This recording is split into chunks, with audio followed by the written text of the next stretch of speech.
The silent Exodus ambassador, Sarah Chen, stood at the viewport of the Galactic Federation station, watching the swirling nebula beyond. The massive structure housed representatives from 47 different species, each believing they were the architects of galactic civilization.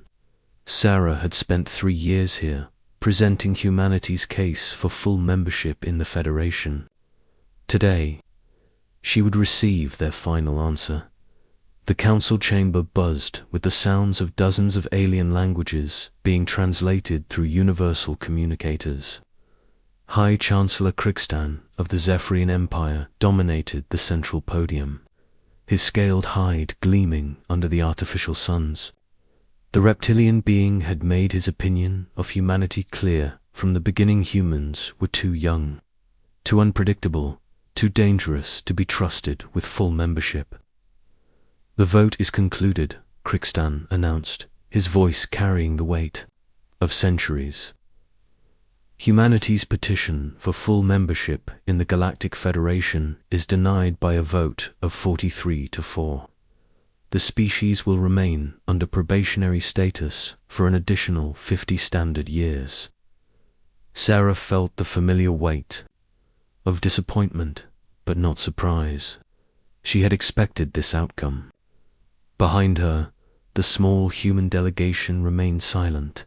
Dr. Marcus Webb, the senior scientist on their team, gave her the slightest nod. Everything was proceeding according to plan. Collective Mind 7742 spoke next, its thousands of voices creating a haunting harmony. The humans lacked the unity necessary for true galactic citizenship.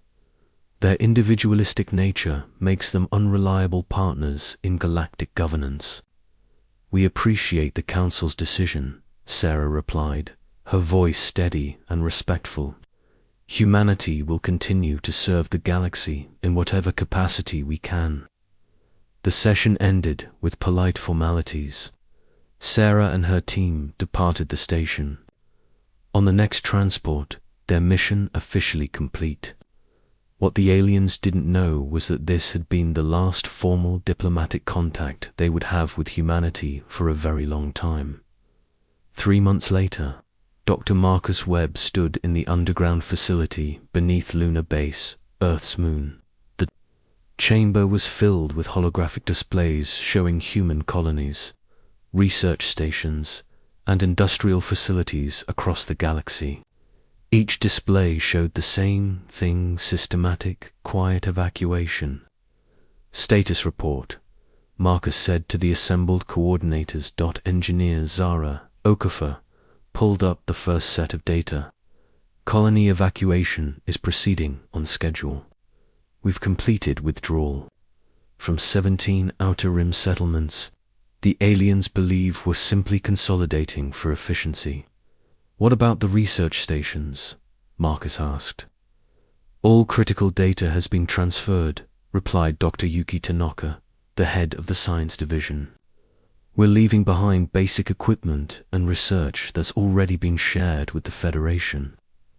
Nothing they can't eventually figure out on their own." Marcus nodded.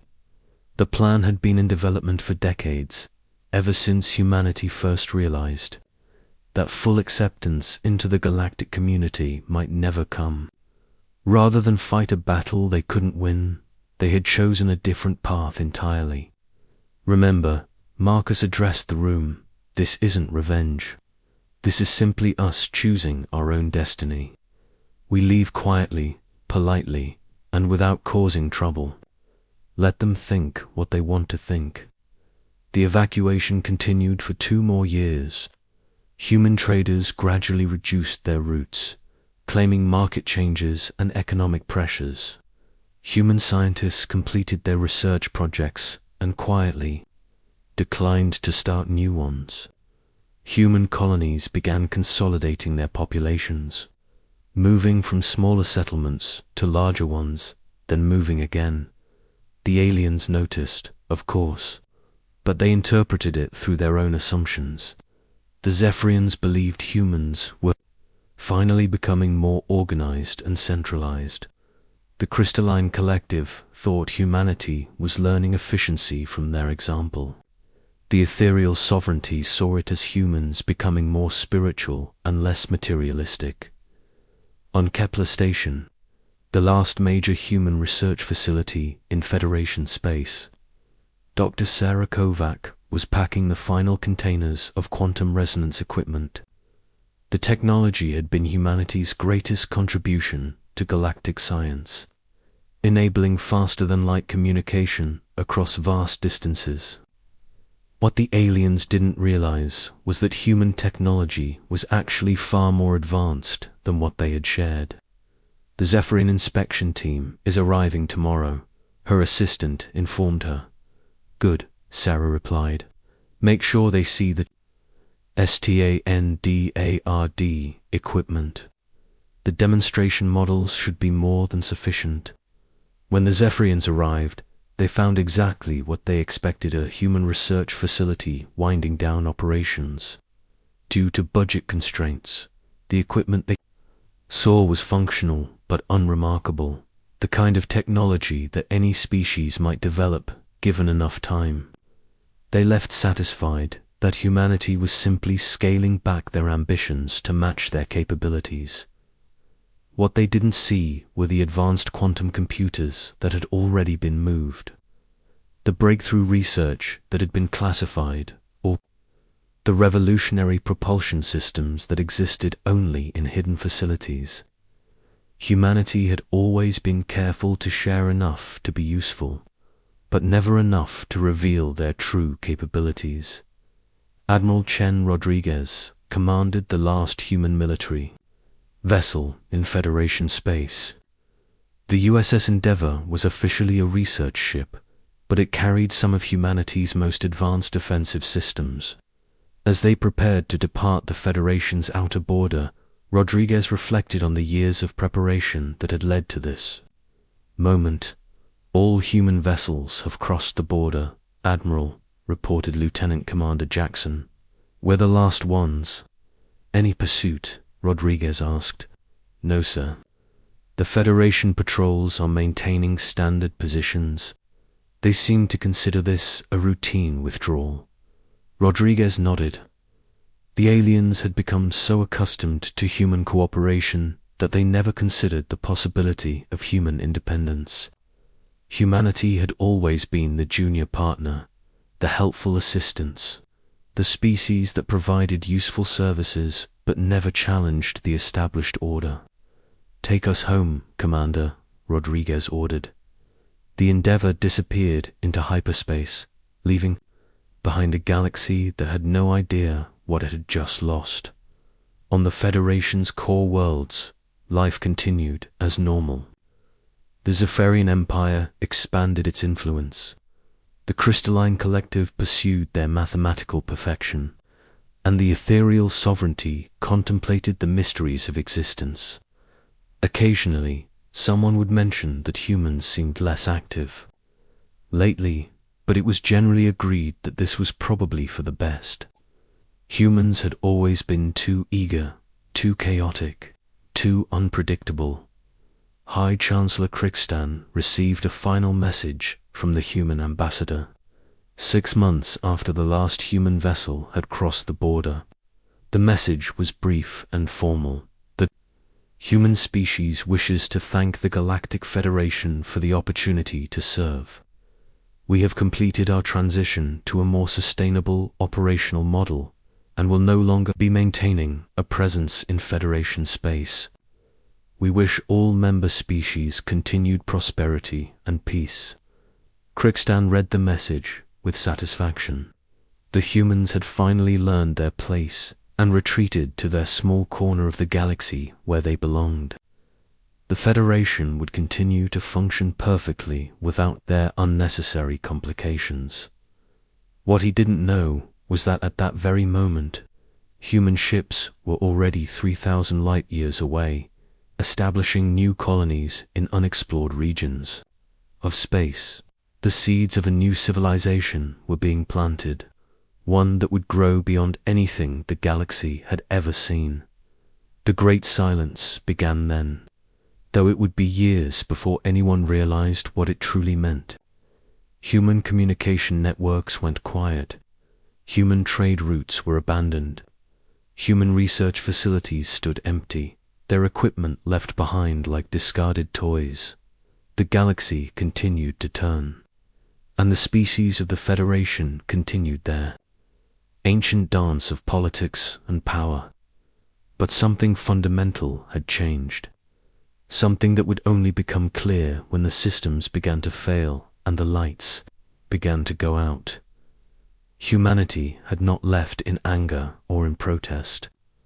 They had simply chosen a different path, one that would lead them to heights the galaxy had never imagined possible. The Federation would learn this lesson eventually, but by then it would be far too late to matter.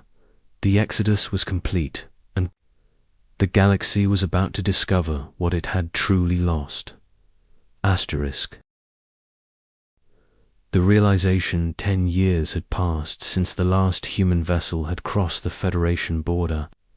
High Chancellor Crixtan had aged considerably in that time. His once brilliant scales now dulled with the weight of responsibility. The Empire had expanded its influence throughout the galaxy, but lately there had been problems.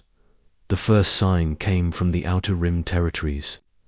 Communication relays began experiencing random failures, nothing catastrophic, but enough to cause delays in interstellar coordination. The Crystalline Collective's mathematical models showed that the failure rate was increasing exponentially, but they couldn't determine the cause.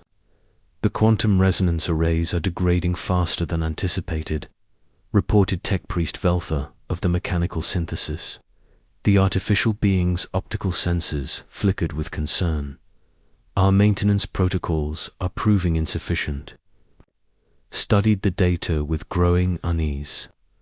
What is the source of the degradation? Unknown, Chancellor. The technology appears to be failing at a fundamental level. We have been unable to replicate the manufacturing process that humans originally developed. The word humans hung in the air like a ghost. It had been 3 years since anyone had seriously mentioned humanity in Federation discussions. They had become a footnote in galactic history, a species that had briefly contributed to civilization before retreating to obscurity. Surely our own scientists can repair simple communication equipment, Crixtan said. Veltha's mechanical head tilted in what might have been doubt. The equipment is not as simple as we initially believed, Chancellor. The humans appear to have used principles we do not fully understand. Admiral Nyx Voidborn of the Ethereal Sovereignty materialized in the chamber, her energy form pulsing. With urgency, Chancellor, we need to discuss the trade route disruptions. 7 major shipping lanes have become unreliable due to navigation system failures. More human technology? Crixtan asked, though he already knew the answer. All of it, Nyx confirmed. The automated beacon systems, the gravitational mapping arrays, the hyperspace calculators, all human designs that we've been using for decades. They're failing simultaneously across the galaxy. The scope of the problem began to crystallize. In Crixtan's mind, humanity had been far more integrated into galactic infrastructure than anyone had realized. For 50 years, they had quietly maintained, upgraded, and improved systems throughout Federation space. Now that they were gone, the true extent of their contributions was becoming clear. Have we attempted to contact them? Crixtan asked. We've sent messages to all known human worlds, Nyx replied.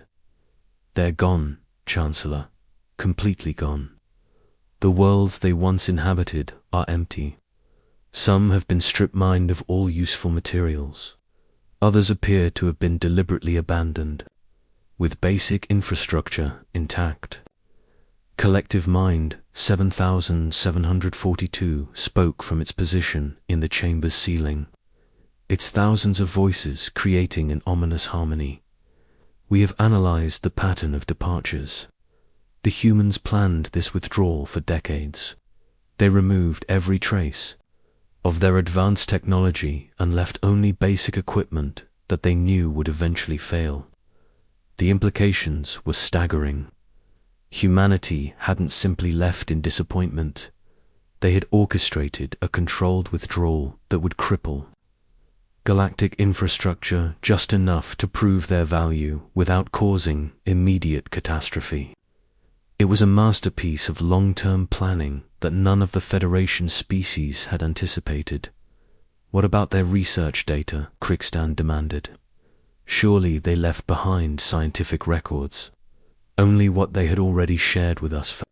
Reported the advanced research, the breakthrough technologies, the revolutionary manufacturing processes, while gone. They've left us with enough knowledge to know what we've lost, but not enough to replace it. Dr. Zena Kwa of the Crystalline Collective processed the data with mathematical precision. Based on current failure rates, we have approximately 18 months before critical systems begin catastrophic failure. Food distribution networks, power grids, interstellar communications, all dependent on human technology. 18 months. Crixton repeated. And how long would it take us to develop replacement technologies? At current research rates, assuming we can reverse engineer the human innovations, approximately 40 to 60 years. The silence that followed was deafening. The Federation had prided itself on being the pinnacle of galactic civilization. But they had unknowingly become dependent on the species they had dismissed as primitive and unreliable. There must be something we can do, Crixtan said, his voice barely above a whisper. We could attempt to locate them, Nick suggested. If we can find where they went, perhaps we can negotiate some kind of agreement. Collective Mind 7742's voices grew louder. We have been searching for 5 years, Admiral. They have vanished as completely as if they never existed. Our long-range sensors detect no trace of human civilization anywhere in the known galaxy. Then we look beyond the known galaxy, Crixtan declared.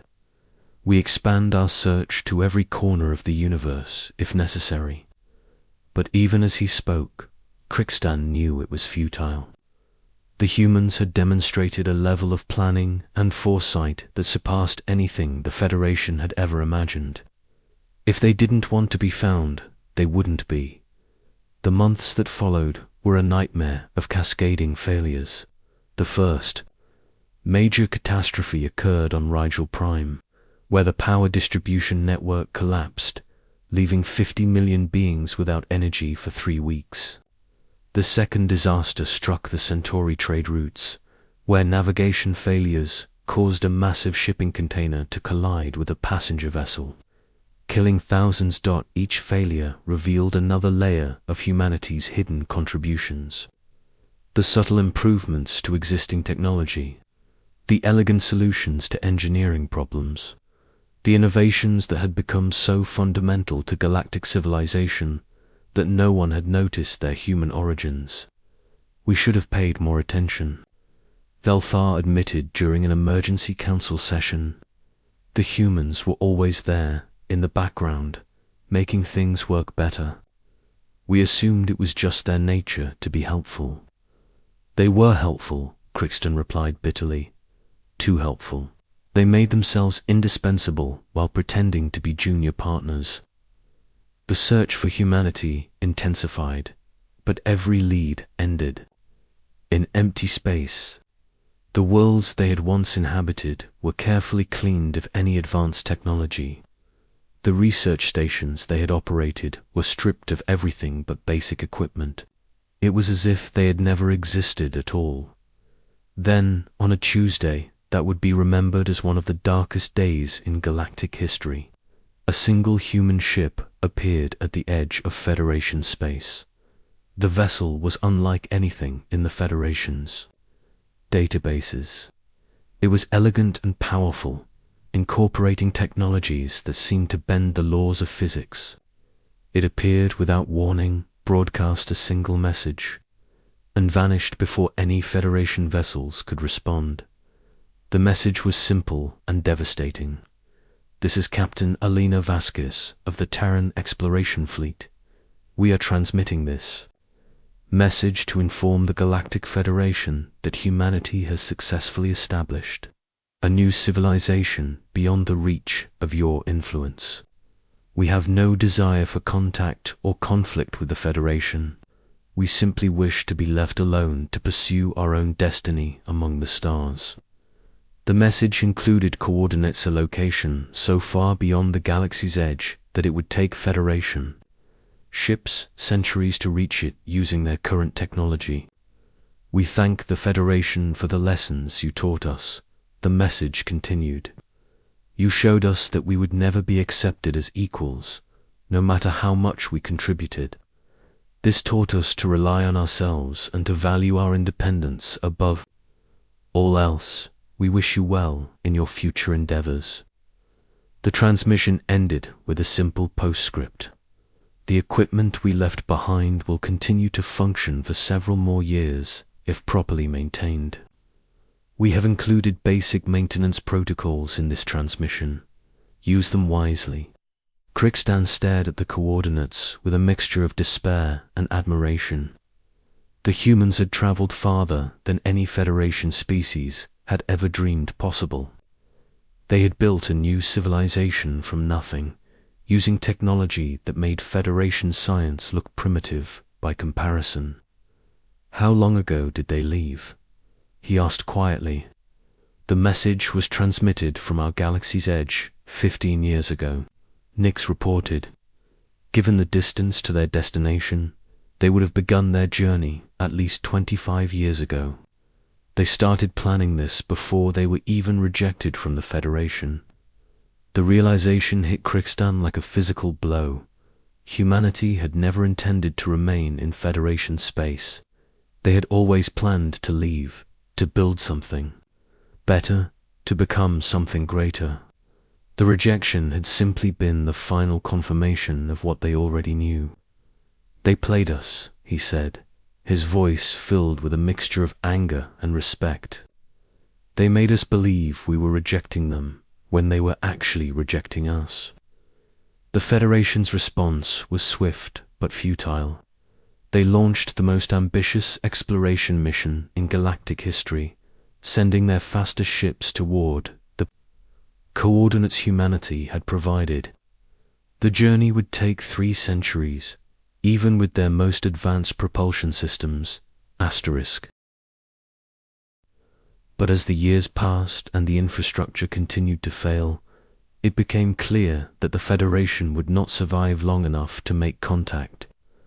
The civilization that had once spanned the galaxy was slowly but inevitably crumbling.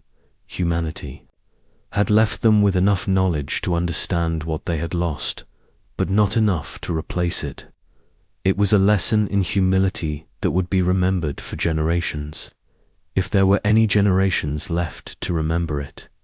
The last message from the human ship had included one final statement: "We hope that someday the galaxy will be ready for true cooperation between equals. Until then, we will continue to build our own future among the stars." As Crixtan watched the lights of the Federation's greatest city flicker and dim, he finally understood the true price of their arrogance. They had dismissed humanity as primitive and unreliable, never realizing that they were the ones who had become dependent and weak. The galaxy would survive, but it would never be the same. And somewhere, beyond the reach of their instruments and their ambitions, humanity was building a civilization that would make the Federation look like a small, provincial outpost. The exodus was complete, and the lesson was learned. But for the Galactic Federation, it was already too late.